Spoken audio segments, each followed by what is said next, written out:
Hi, welcome to Accessibility Now, a podcast from the Statewide Independent Living Council of Georgia in association with Disability Rights Podcast. My name is Matt Shedd, and in this episode, we're going to bring you some interviews that we did live at the National Council on Independent Living Conference last month in Washington, D.C.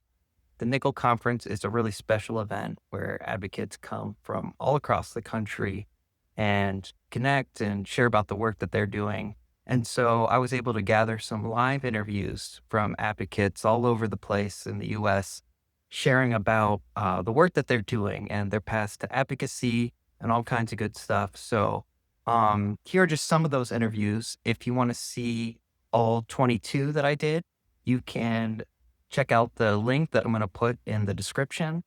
And yeah, I think you're going to enjoy this. Here they are. For the North Carolina Statewide Independent Living Council. And I also have my own nonprofit called Women Embracing Abilities Now, Charlotte, which is the sister chapter of Wayne, Baltimore, founded by Janice Jackson. Right now, we're focused on women's health and accessibility and getting GYN care and breast health. And of course, just basic health care in general, primary care physicians, just overall, we want better and equal access to healthcare and medical diagnostic equipment across the board. I would say my personal path to advocacy started actually when giving birth, having my first child, when I had my daughter, having to be lifted and carried and put on the exam table, my dignity being stripped away, getting my prenatal care, and not knowing any other women with disabilities that had children post-injury or any women with disabilities that had babies, period. I had no access to them. So I did some research to find out I knew they had to be out there somewhere. So I just did some research to find out what their experience was and what their story was like, and very similar. So I just decided that something needed to be done about it. My name is Harry Weissman. I'm the executive director of the Disability Policy Consortium, which is a statewide disability rights and advocacy organization in Massachusetts. We do a lot of statewide policy, advocacy, community organizing, also research. And our motto is about us, by us. So it takes that idea of nothing about us without us in the disability movement and takes it a step further to say that, when decisions are made that affect the disability community, not only should people with disabilities be at the table or provide input, but we should be the ones leading those efforts and making those decisions. So we carry that through in our advocacy and policy work and community-based participatory action research and some disability DEI training and consulting as well. When I graduated college, I studied math and biology, so very STEM world, very different. And I was doing health economics research at the time, and I wasn't really getting as much out of it as I wanted. I was realizing that I needed more a people-facing thing. And also was coming into my own identity around disability. And I was doing community organizing outside of work. And I found this fellowship that would build my organizing skills and pair me with an organization where I could really put that into practice. And that's how I found the DPC. And I think it came at perfect time for me when I was figuring out my own disabilities and feeling like, I was really struggling at work and struggling to stay focused and figuring out who I am, what I wanted to do, my own identity, and how to actually motivate myself and commit myself to the work with ADHD. And I suddenly found myself in an organization that fully accepted me for who I am and was patient and willing to, be flexible and work with everything that I brought to the table and recognize me, not for the quantity of my work necessarily, but the quality of my work. And that what led me to stay and go from community organizer to advocacy director to executive director. And, and I think, and part of that to me also, I think is that we're living that motto, right? About us, by us. Most of our, I think over 3/4 of our organization, of our staff are people with disabilities. So we're really leading that internally as a culture and then externally in the advocacy that we do. My name is Cynthia Coffin. I work with in Seattle for Disability Empowerment Center, or Center for Independent Living. I'd say what keeps us most busy is the community outreach, the working with our consumers and trying to help people get into meeting their goals, like if they want to go to school, or if they want to find housing. Or we serve all King County. We have offices in Redmond, Auburn, and Seattle, so we're definitely we're an office of 10 people, but that's what keeps us really busy, is the community outreach and assisting our consumers. I think for people who don't have a disability, the message would be that it's important to accept people with disabilities and to really to know that we're here and that we exist. I would say, because I'm blind, my biggest accessibility would be that blind people would be able to have better jobs, be able to reduce the job from 75% unemployment rate to 25% unemployment rate, and for all disabilities that be able to hold down the job. My name is Colleen Roche. I am the chair of the New Jersey Statewide Independent Living Council, and we're here in Nickel 2025. I'm glad to be here. The Silk in New Jersey, we're a small Silk. We have about 8 members right now, and we are working really hard to deal with the funding cuts that are coming our way at a federal level. I think I was born with my disability, so I feel like advocacy wasn't something that I chose. It's just something that I started doing because I had to find a way to live and work and play in my community. I probably was introduced to advocacy formally around, I don't know, college, so late 90s. I'm aging myself quite a bit. I actually went down to a rally at our state capitol with the New Jersey Council on Developmental Disabilities, and that was when I really caught that advocacy bug, saw a bunch of disabled peers walking in the streets advocating for, the rights of the ADA, which had just passed, 8 years before, in the heat of the sun, kind of like we did yesterday here. And, I've been advocating ever since around healthcare, public health, domestic violence, emergency preparedness, and such. If I can have one thing change in terms of disability justice, that's a good question. I think as we think about disability justice and we think about the ancestors that created the work of disability justice, I really think that having people be able to lead in all their communities everywhere with power and with love and with kindness and with collaboration to make sure that we are all thriving, that we are all succeeding, that we're all healthy and we're all staying alive. I want to see that in all communities, not just in disability justice communities.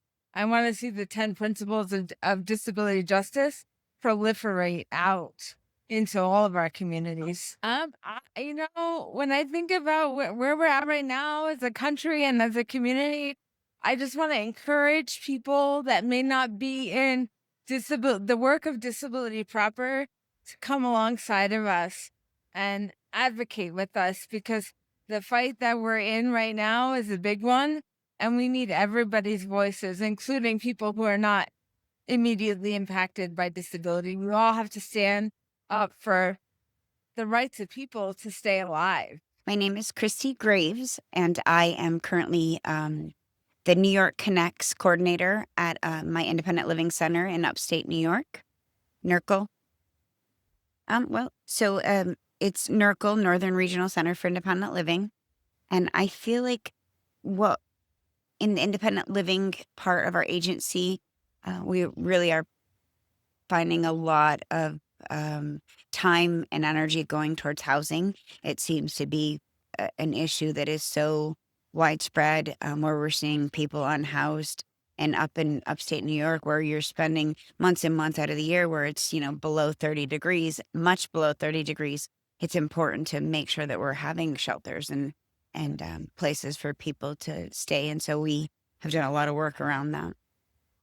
I will say I am particularly impressed with the work that Assembly Member Scott Gray in our district has done. He has gone to great lengths to understand housing and what we've done in our neighboring counties. So he's, gone north to Ogdensburg and looked at what they've done, and then gone kind of south and looked at what they've done in Syracuse. And he was able to secure funding so that they're currently building a housing complex, but it's like a long-term temporary housing where DSS will be housed, like a wraparound type of approach, where you're going to get all those services like available right there in the complex. And I think it has some great potential. He seems to want to take this movement and kind of expand it, and I'm excited to see how far this will go and what it'll do for the people in our county. I think he did well to really research it and understand, because Syracuse to our south is very urban, and then Ogdensburg is very rural. So looking at what both areas did and kind of, I guess, taking a little of this from here and a little of that from there, I think he really has done well to care about what happened to the people that are not housed in our county. Hello, my name is Patrick. I work for the Center for Independent Living of South Florida down in Miami. And what my role is, I'm the Youth Transition Coordinator there. The way how it came about for me, this all went back since 2006, when I used to be a student at Robert Morgan Educational Center when I was studying for business technology. And at the same time, I used to be a client of vocational rehabilitation. So during that year, I met one of the former advocates at the Center for Independent Living of South Florida, that they were recruiting young adults with disabilities to go advocate for other young Floridians at the time for the Florida Youth Advocacy Committee, which was a sub-council of the Florida Independent Living Council. And from then on, I've been doing that for nearly 9 years until I aged out. But nevertheless, it has opened doors for me to work at the Center for Independent Living of South Florida.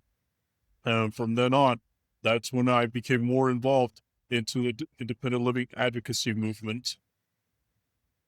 Our main focus right now here at the Center for Independent Living of South Florida is transition from high school to adulthood, because as many young adults with disabilities are mostly underestimated, because mostly either teachers, counselors, or transition specialists, some of them, they feel or believe that that some of the students can do or cannot do certain things. So they try to decide for them. And I believe that students should also to learn how to advocate for themselves and prove to their educators, even parents, wrong, that they can actually achieve anything, but with realistic goals as well. I would like to see a lot of inclusion in the community, because like I just wrote a moment ago on a sign saying that inclusion is independence, that means that the more people with disabilities are excluded from the community and from doing what they do best, the more they will be stagnant. But the more you include them in the community and include them and exposing them to opportunities just like anyone else, I believe that people with disabilities can achieve great things as well in life. Also, at the time that we work with our young adults with disabilities at the Center for Independent Living of South Florida, we like to focus on adult topics rather than treating them as children, because I've had in the past as testimonials from some of the parents that some of the young adults that were involved in other organizations for people with disabilities, probably the child or their young son or their young daughter was already 18 or 19, and they were still being treated as if they were 5 or 6-year-olds. Like, for example, in other places, they were bringing in during Christmas time the Santa Claus, or during springtime the Easter Bunny. And so that wasn't really age appropriate anymore, when young adults really want to experience the same thing as any other teenager and as any other college age student would like to experience. So we focus on teaching them how to cook on basic recipes online, even to we have virtually.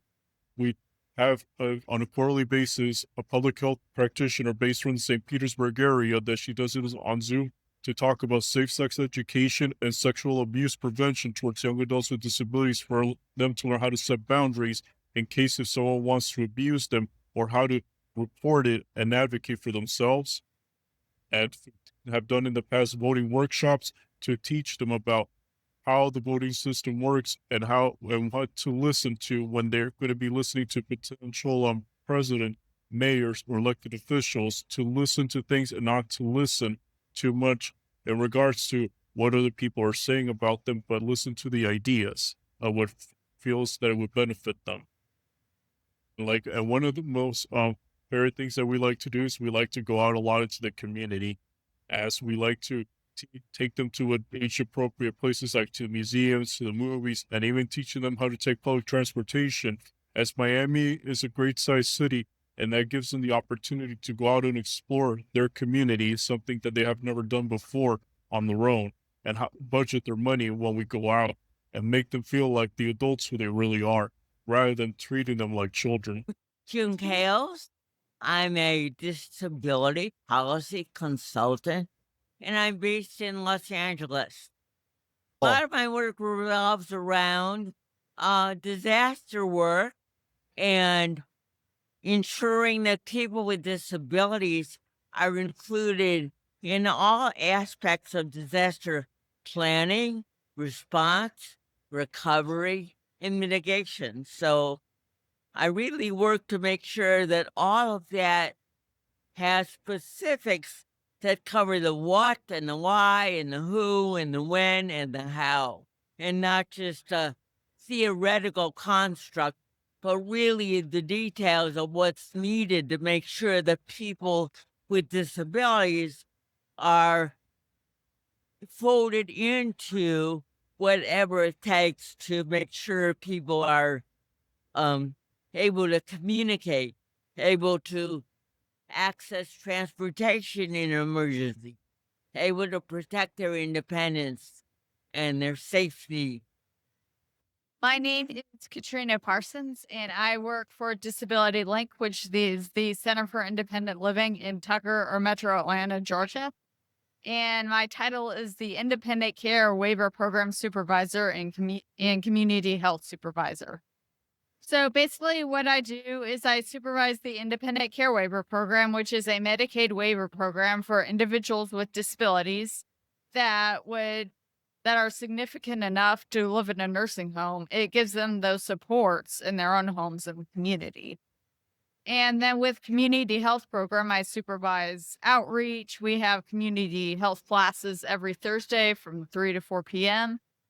I supervise some vaccine drives here and there, and basically just supervise, my staff helping consumers to get what they need to be independent in the community.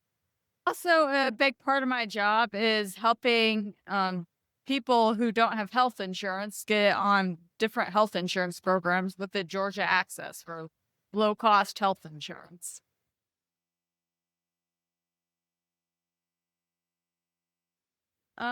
That people with disabilities really are the experts in their own lives, and that having a disability, you really want to emphasize your abilities rather than your disabilities. And that's really important for you to be successful in your life, is to be advocating for yourself. Hi, my name is Sharon Annette, and I'm from Independence Center, Northern Virginia. And this is my colleague.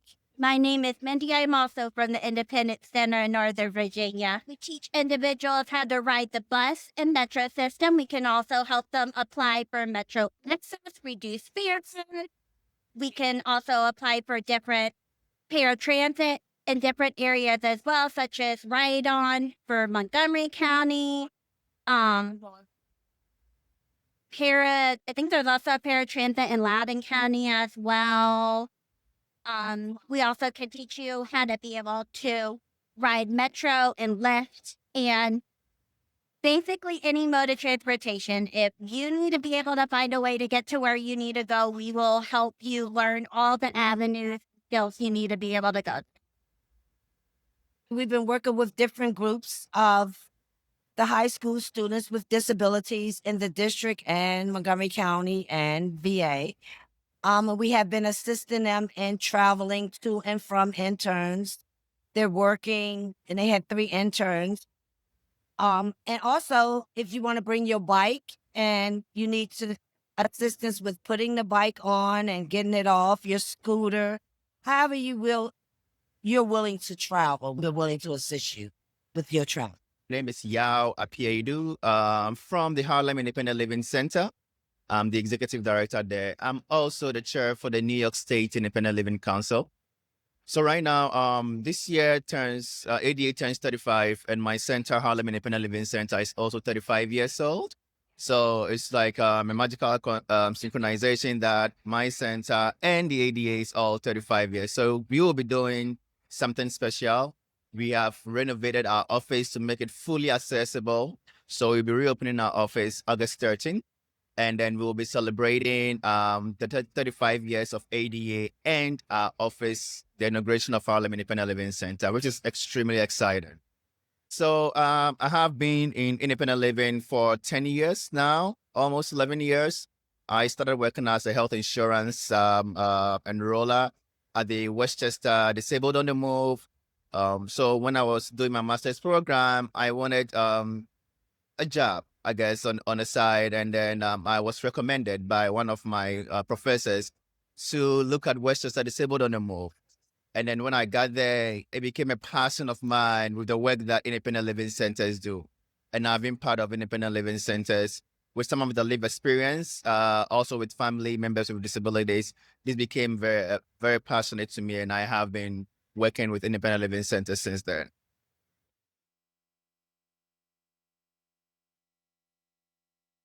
A seat at the table, right? So we need, from every angle of policy making, we need someone with a lived experience, disability advocates to be on the table, offering our perspectives to the discussion so it could form policies. Without a seat at the table, sometimes we become the last voice to be heard. You know, our voices need to be heard throughout the conversation at the beginning stages so that it can inform policies when policies becomes law. All right, that's it for this episode. Thank you so much for joining us for Accessibility Now, a production of the Statewide Independent Living Council of Georgia in association with Disability Rights Podcasts. We really appreciate your support. And just a reminder, a Georgia that includes all of us is better for everyone.